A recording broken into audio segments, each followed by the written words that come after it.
Good morning, dear students. Today, first class, we are going to discuss metals, non-metals by Dr.M.Sivaramakrishnaiah, Department of Mechanical Engineering, SVR Engineering College, Nandyal. Today we are going to discuss metals and non-metals. What is meant by metals? What is meant by non-metals? What are the examples of metals? What are the examples of non-metals? Similarly, we are going to discuss what are the properties of different materials. This is the first topic in that. The classifications of engineering material. Engineering materials having a 4 different classifications. One is metals, plastics, ceramics, composite. Metal having another subclassifications: ferrous material, non-ferrous material. In our syllabus, they included clearly what is meant by ferrous and non-ferrous material. We are going to discuss only for ferrous and non-ferrous material very deeply. Similarly, we know, I think we studied in intermediate level also the plastics, different types of plastic, that is the thermosets plastic, thermoplastics. And the ceramics, everybody knows what is by ceramics, and the composite. Composite means the combination of 2 or more metals we are taking as a composite material. Metals and non-metals, non-ferrous material. Common engineering materials are normally classified metals and non-metals. Metals may conveniently be divided into ferrous, non-ferrous material. Metal we are going to divide it into 2 things. One is ferrous, non-ferrous material. What is meant by ferrous? What is meant by non-ferrous? Let me see. Important of ferrous metals for the present purpose: cast iron, wrought iron, steel. First of all, we should know what is meant by ferrous material. Ferrous material which contain iron component, that is ferrous material. Now, cast iron having iron component, wrought iron also iron component, steel also having iron component. But a high percentage of iron, whichever the metal is having, that metal we are going to call as a ferrous material. Which not contain the iron in that metal, we are going to call as a non-ferrous material. Let me see the importance of non-ferrous material engineering design, like a copper based alloys, white metal alloys, nickel, silver, bearing material, like a magnesium alloy, manganese alloy, pure magnesium alloy, aluminum is the most important material alloy. These are all the non-ferrous material. Once again, let me check ferrous material which contain the iron composition. Non-ferrous material which not contain the iron component. What are the example for ferrous material which contain the iron? That is cast iron, wrought iron, steel. Now which not contain iron component is aluminum, copper, white metal, nickel, silver. These are all alloy materials are the non-ferrous materials. That means the pure metal which not contain the iron component. That is non-ferrous material. Before going to see, we should know the simple fundamental concept of iron equilibrium diagram. We know this may be lower level, like intermediate level also we studied. These are all things. Now see the x-axis is the carbon percentage, y-axis is the temperature. This is the iron equilibrium diagram. Iron means only for iron melting point temperature is maximum is 1600 degrees centigrade, and that means 1500 to 1600 degrees centigrade. In that condition only the metal, the pure, is going to convert as a liquid form. Okay, and before that the solid formation only. See the x-axis is carbon percentage. What is the maximum carbon percentage? Here maximum carbon percentage is maximum carbon percentage we have 0 to 6.7 percentage. That means 0 to 2% of carbon we are going to add in that iron, we will get as a steel. The structure is the steel. Maybe above 2% of carbon if you are going to add in that iron, it will convert as a cast iron structure. Once again I am repeating, 0 to 2% of percent of carbon percentage whenever we are going to add in that iron, we are going to call as a steel. And same similarly 2 to 6.7 percentage, up to that level of percentage, if we are going to add a carbon percentage in that iron, we are going to call as a cast iron structure. Let me see from 400, 600, 800, 1000 degrees centigrade. Now 1000 degrees centigrade, let me start the liquid form. Liquid form structure is going to start. See the structure formation one by one. By changing the structure formation, so many technical words we are going to learn here. That is a ferrite structure, alpha iron, gamma iron, the austenite structure, like a ledabarite, like so many things are there. These are all these are not required for as per our syllabus. Let me see the next. Ferrous material. Ferrous material. First we are going to discuss as a cast iron. Cast iron contain the iron only, no. The chemical chemical equation Fe3C, the cast iron structure. Now cast iron means already we discussed as per the equilibrium diagram, about 2% of carbon, the structure is the cast iron only. Let me check in this cast iron how much carbon percentage are there.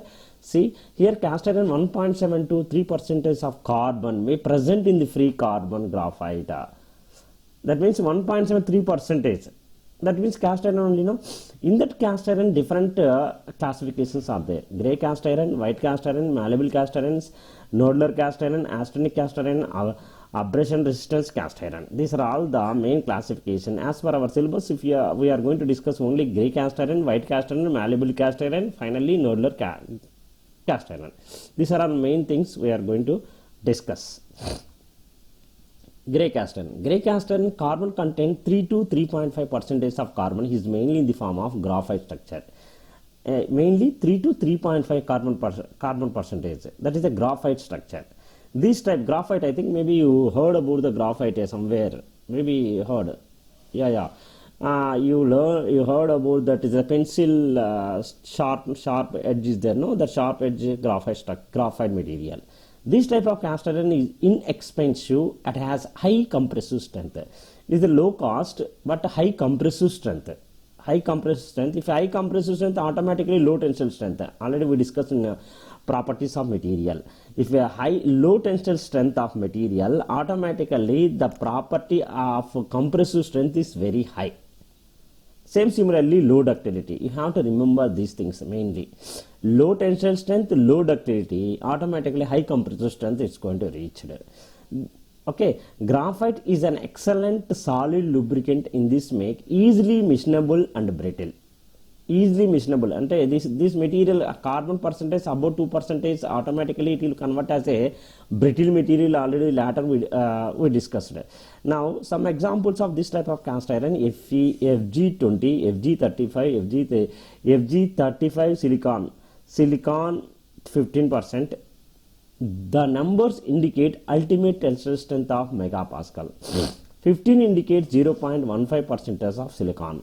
This number 35. This 35 indicates tensile strength. This 15 indicates the 0.15% of silicon. As per this is the indication of FG. FG is the grey cast iron. 20% or 20 tensile strength megapascal. 20 megapascal strength is having in that material. That is the meaning of the structure. Same similarly cast iron structure. Let me see graphite formation structure. No, see what is the application? Due to the lubrication action is very suitable for where the sliding action is desired. Wherever the sliding motion is there, maybe sliding like a slipping motion is there. In that point of view, if you are going to use a grey cast iron, is very efficiently it will work. Okay, they are mission tool bodies, automotive cylinders, block heads, housing, flywheel, pipes and pipe fitting, and agriculture implements. These are all the examples of grey cast irons. That means where we are going to use. Once again we are going to repeat. This is mission tool bodies and the sliding components. Sliding component place we are going to insert cylinder block heads. Like a cylinder block means IC engine. I think all scooter bodies cylinder is there. No, inside cylinder piston block, piston head, housing, flywheel, pipe, like a pipe fitting. These are all the grey cast iron applications. Next, austenitic cast iron. Depending on the form of graphite present in the cast iron, is classified broadly under two heading: austenitic flake, like a flake means like a slip type, flake graphite iron. Austenitic spherical nodular cast iron. These are all the cast iron. They contain small percentage of silicon, manganese, sulfur, phosphorus. This you have to remember. Where in this alloy of cast iron, we are going to include silicon, manganese, sulfur, phosphorus. They may be produced by adding alloy elements via nickel, chromium, molybdenum, copper, and manganese in sufficient quantities. These elements give more strength and improved properties. They are used for making automobile parts such as cylinder, piston, piston rings, brake drum. This is austenitic cast iron structure. Same similarly, white cast iron. White cast iron carbon content is 1.75 to 2.3%. This cast iron carbon is present in the form of iron carbide, which are hard and brittle. White cast iron has high tensile strength and low compressive strength. Be remember, grey cast iron is high compressive strength, low tensile strength. We heard about, but that is exactly opposite here. High tensile strength and low compressive strength. This presence of iron carbide increase hardness and makes it difficult to machine. Consequently, these cast irons are abrasion resistance. Abrasion resistance, when anywhere wear and tear is there, it will not erode it. Okay. White cast iron structure like this, like a white metals, white color indication is very high. Due to this wear resistance characteristics used for where we are using at applications car wheels, rolls, crushing grains, and jaw crusher plates. This is a very big missions point of view. They are going to use white cast iron.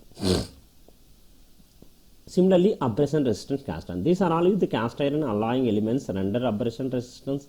Typical degradation. It indicates like a AbR 33, nickel 4, chromium 2%, which indicate the tensile strength in 4% of nickel and similarly 2% of chromium. Malleable cast iron. Malleable means these are all the white cast iron only rendered by malleable by annealing. Annealing means here the new word is coming here. So many heat treatment processes are there. With the help of the heat treatment only, the structure is going to change, like annealing, normalizing, tempering, hardening. These are all the heat treatment processes.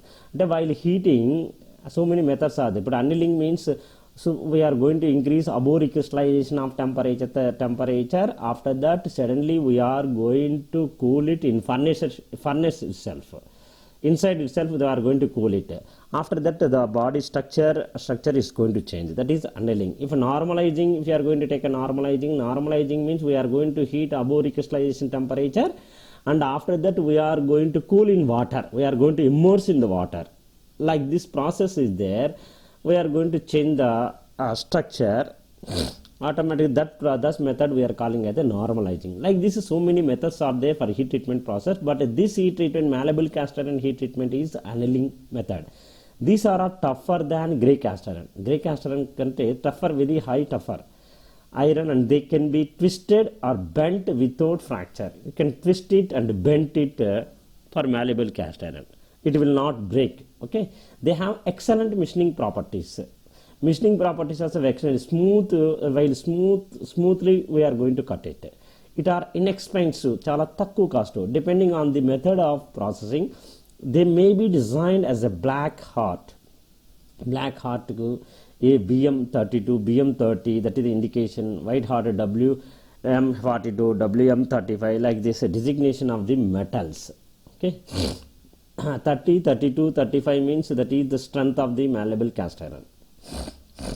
Now, malleable cast iron applications. What are the applications?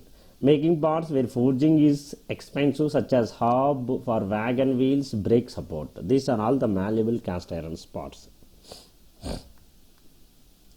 Similarly, ferronautical or nodular graphite cast iron. In this cast iron, graphite is present in the form of spheres, like a spheres type graphite structure. It's going to include. This type of cast iron is formed by adding a small amount of magnesium, 0.1 to 0.8% to the molten grey cast iron.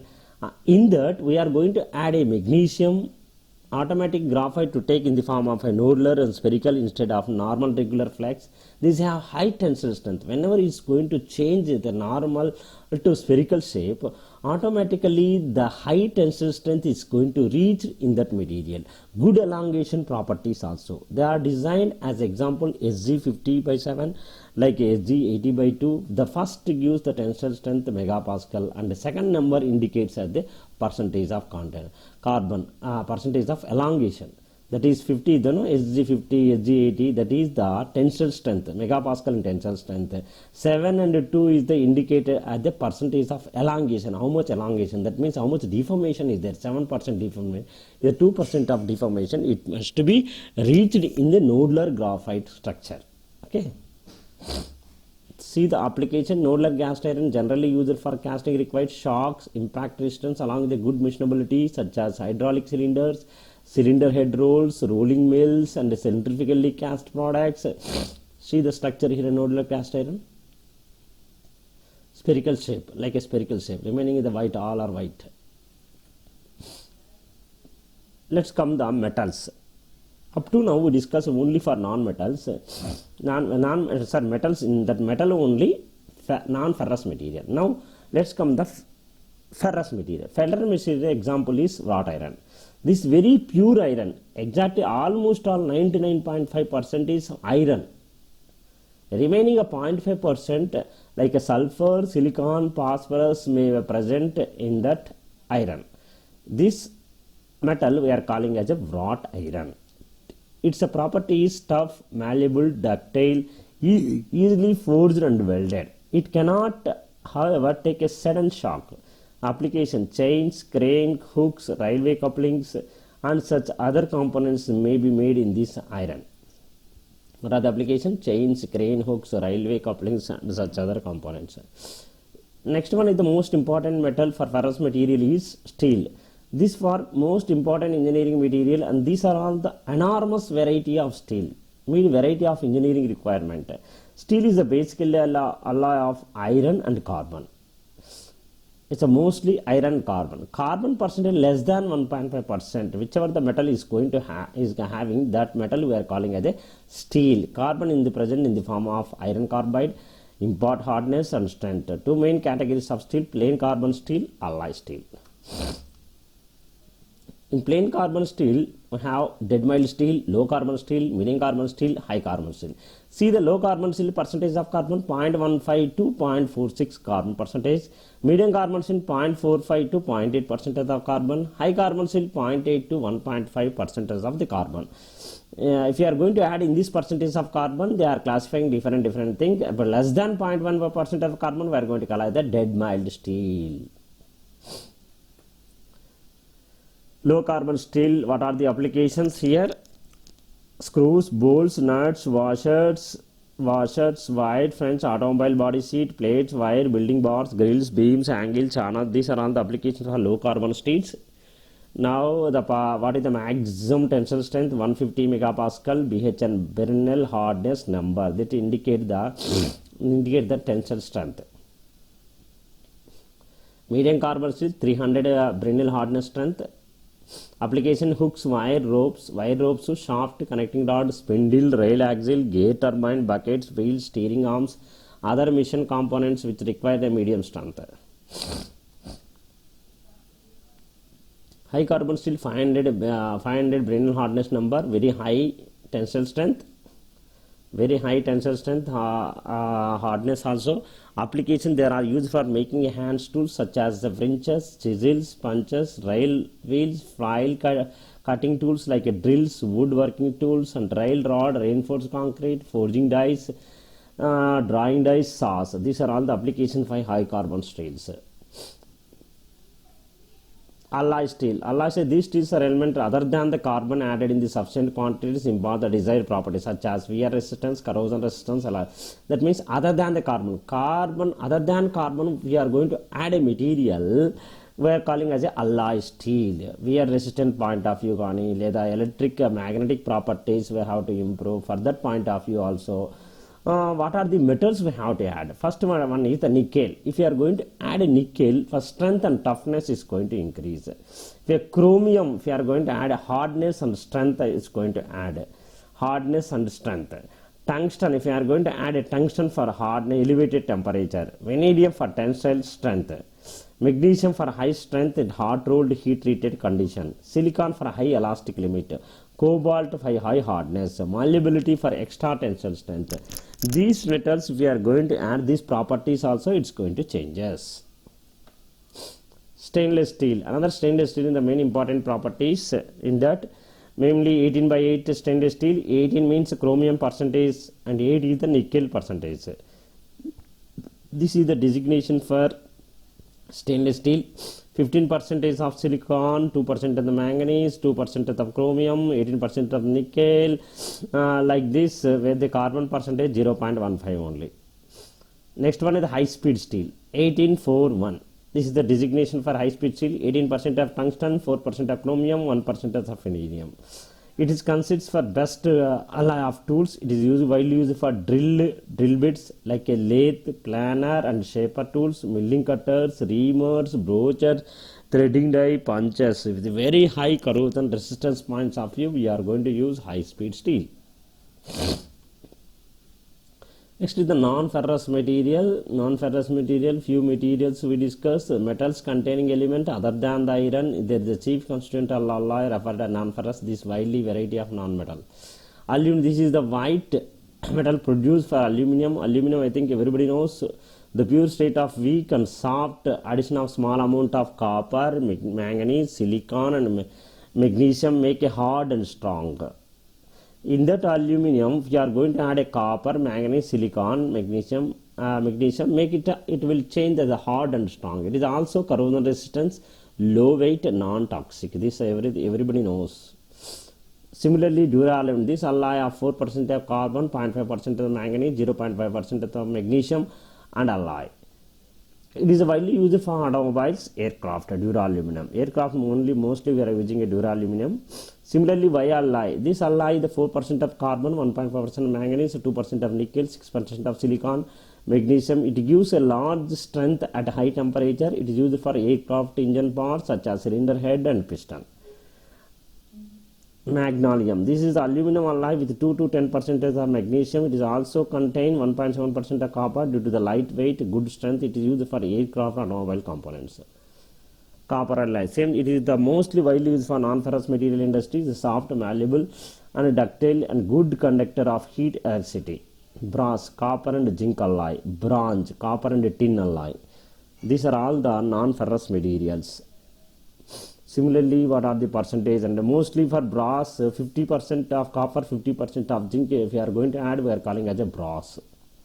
Similarly, bronze, copper 50%, tin is 50%. Like this metal, we are calling as a bronze material.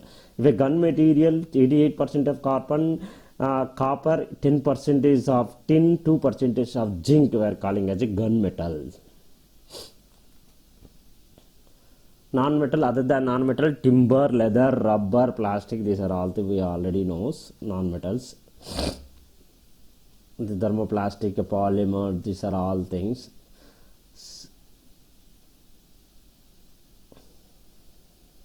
Okay.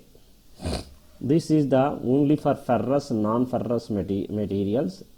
Let me check the another topic is ceramics. I think everybody knows the ceramic we are using in houses, maybe tiles like pinganis, like these are all the ceramic materials. Ceramic materials, the factory materials, advanced ceramic material, abrasive, glass is the one of the ceramic, brick is the one of the ceramic material only. Okay, for refractory material means zirconia, silicon carbide and carbon, very serve temperature condition but cannot be used in oxygen environment. They can oxide to burn. See the structure of ceramic material is a non-metallic inorganic component that are brittle, have a good thermal and insulation property. The heat will not expose like adiabatic process. Main properties: low thermal electrical conductivity, extremely brittle, non-defined crystal, hard and non-magnetic material, and chemically stable for the thermal stability. These are all the main properties. Under low thermal temperature, it will not expose to the environment very easily. Electrical conductivity, it will not shock. Extremely brittle. When suddenly it's going to apply the blocks, it will break that total product. That is the brittle material. The crystals formation structure, it's very hard. Automatically brittle is there, means the metal is, it will convert as a hard only. Chemically stable. These are all the main properties of ceramic. Shaping and firing, see like the structure, how is the firing. Examples of bricks is the ceramic material. Sand, like a glass, like a or we are using utensil in so many pinganis type, no, that is all ceramic only.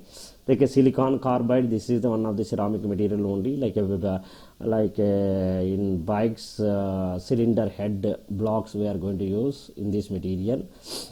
Tungsten carbide tools, like insert tools. Other than material, cutting tools, refractory material like a furnace we are using this type of material. Ladders, like a tiles, ladders. And the same thing, insulation of electrical lines, we are using a ceramic material. These are all the tiles. This is the first topic for metals and non-metals. Thank you very much.